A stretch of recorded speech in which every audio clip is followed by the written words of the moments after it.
1657 மற்றும் 2037 ஆகிய எண்களை வகுக்கும்போது முறையே 6 மற்றும் 5 மீதியை தரக்கூடிய மிகப்பெரிய எண் எது?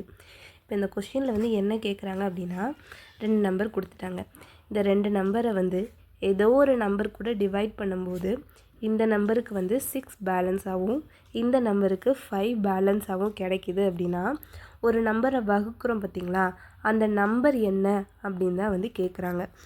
இப்போ நார்மலாகவே நம்ம வந்துட்டு இந்த கிரேட்டஸ்ட் நம்பர் அப்படின்னு கேட்டாலும், மிகப்பெரிய எண் எது அப்படின்னு கேட்டாலும் நம்ம ஹச்சிசிஎஃப் தான் கண்டுபிடிக்கணும். ஓகேயா?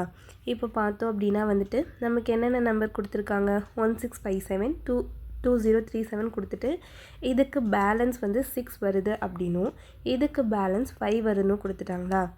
அப்போ என்ன அர்த்தம்னா இந்த 6 மீதி இல்லை அப்படின்னா இது ஃபுல்லாகவே டிவைட் ஆகும் அந்த நம்பர் கூட, அப்படி தானே அர்த்தம். ஸோ அதனால் என்ன பண்ணுறோம் அப்படின்னா, இது கூட 6 நான் மைனஸ் பண்ணிக்கிறேன், இந்த டேர்ம் கூட 5 மைனஸ் பண்ணிக்கிறேன். மைனஸ் பண்ணி எழுதியாச்சு.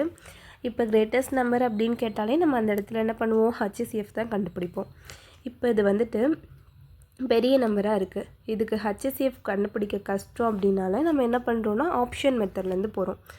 ஆப்ஷன் மெத்தட்லேருந்து போனோன்னா ஃபஸ்ட் ஆப்ஷன் நமக்கு என்ன கொடுத்துருக்காங்க, இப்போ வந்துட்டு நம்ம கிரேட்டஸ்ட் நம்பர்னால் என்ன பண்ணுவோம், ஹச்சிசிஎஃப் கண்டுபிடிப்போமா. இப்போ ஆப்ஷன் மெத்தட்லேருந்து போகிறோம் அப்படின்னா ஹச்சிசிஎஃப் வேல்யூ, இப்போ எப்போவுமே ஹச்சிசிஎஃப் வேல்யூ ரொம்ப குட்டியாக இருக்கும், குட்டியாக இருக்கிறத நம்ம எடுத்துக்கணும். அதே மாதிரி எல்சிஎம் கண்டுபிடிக்க போகிறோம் அப்படின்னா இருக்கிறதுலே பெரிய நம்பர்லேருந்து போகணும். இப்போ நம்ம ஹச்சிசிஎஃப் அப்படிங்கிறனால சின்ன நம்பர்லேருந்து போகிறோம்.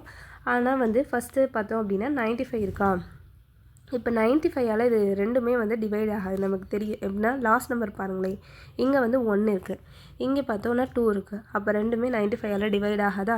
ஸோ அதனால அடுத்து நம்ம குட்டியாக இருக்கிறத பார்ப்போம்.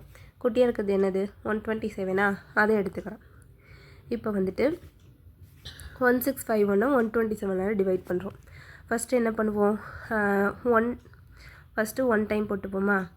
அடுத்து 165ல் பேலன்ஸ் எவ்வளோ இருக்கும், 127 போச்சு அப்படின்னா வந்துட்டு 38 இருக்கும். திரும்பி இங்கே கடைசியில் இருக்க 1 இருக்குது, அப்போ 381 எத்தனை டைம் வருதுன்னா 30 டைம். அப்போ 127ல் 30 டைம் வந்துட்டு 1651 வருது. அடுத்து இது பண்ணுறேன். அடுத்து இதை நம்ம கேன்சல் பண்ணோம் அப்படின்னா இது ஃபஸ்ட்டு 203 பார்த்தோம் அப்படின்னா 1 டைம் வரும். 203ல் 167 மைனஸ் பண்ணோம் அப்படின்னா எவ்வளோ வரும் அப்படின்னா வந்துட்டு 76 வரும். கடைசியில் இருக்க இங்கே ஒரு 2 இருக்கா, அப்போ வந்து 762ங்கிறது 6 டைம்ஸ் வரும். அப்போ இதுவும் வந்து கேன்சல் ஆகுது. அப்போ ரெண்டுமே 127ல் வருதா, அப்போ வந்து ஆன்சர் நமக்கு என்ன, 127 தான் ஆன்சர்.